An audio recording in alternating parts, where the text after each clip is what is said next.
Okay, so this is the second video, and I didn't have quite enough time to finish questions 4, 5, and 6. So I'm going to go ahead and do those now. So let me go ahead and erase this here so we can use this room. Okay, so question number 4, what we're doing here is we are finding the perimeter of the polygon. In other words, the distance all the way around, that's the perimeter, right? What is that? We are going to assume that the lines are tangent, so that means that we can use the property. So the property we're going to use is the property right here where you have a circumscribed polygon.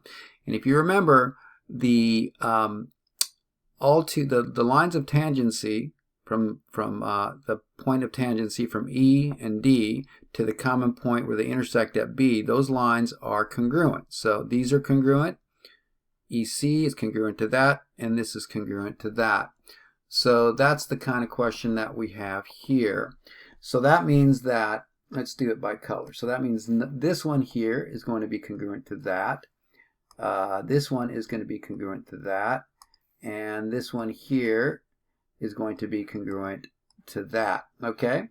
Well, that means that if this is 12 right here, that means that this part is 12 from here to here. If this is 9 right there, then that means this is 9 over here. Okay, but the red ones, I don't have this one and I don't have this one, but we do have a clue. What is the clue with the 22? What's telling us from here to here is 22. Well, we know from here to here is 12, so that means 22 minus 12 equals 10. Is going to be this part right here, okay? That's going to be this part right here, which means that this part right here is also 10, okay? So that's how we can figure it out. This is our clue. Now, what are we looking for? The perimeter of the polygon. That means all the distance all the way around. Well, right here, it's 9 plus 12. So that's so 9 plus 12. And then here, 9 plus 10 plus 9 plus 10. And then here we already know is 22, okay? So what is that? That's 21, 19, 22. What is this? This is 40 plus 22 equals 62, okay? So that is the distance, okay? So that's how you do question number 4, okay? So finally, we're going to be looking at questions 5 and 6. Now we're going to be doing a little bit of algebra, solving for x. And we're going to assume the lines are tangent, okay? So what do we notice here? We are looking for an x, so we need to get x as part of this tangent line from here to here, okay? And the other x is from here to here.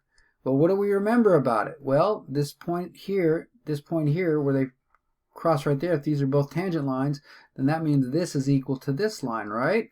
That's going to be this property right here, that these two, let me see. That's this property right here. They're both tangent. They meet at a point. Therefore, this line and this line are congruent. Okay? So that means we can basically just say, hey, 19x, this one over here, 19x plus 2 equals this one over here, 21x minus 2. You should know how to do this, right? Plus 2 plus 2. 19x equals 21x. Oh, this is plus 2. Okay, and then we're going to go, minus 19x, minus 19x. So then we're going to get this 2 over here, right? So we get 2 is equal to x. Okay, so that's how you get that.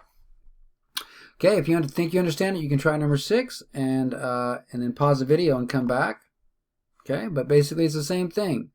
The x is right here, so that's this line here, point of tangency to this third point. Same with the 30x, so this goes from here to here. We don't really need the 14, do we? But we know that this is congruent to that. 31x minus 1 is equal to 30x. Okay, plus 1. Plus 1. Okay, 31x equals 30x. Plus 1 minus 30x. X is equal to 1. So that's basically all there is to it. Okay, so that's basically how you do it, guys. So now you guys can finish the rest of the assignments. the same kind of questions that I showed you in this video. And when you're done, make sure you come back to Canvas and put your answers in here. And that's how you do today's assignment.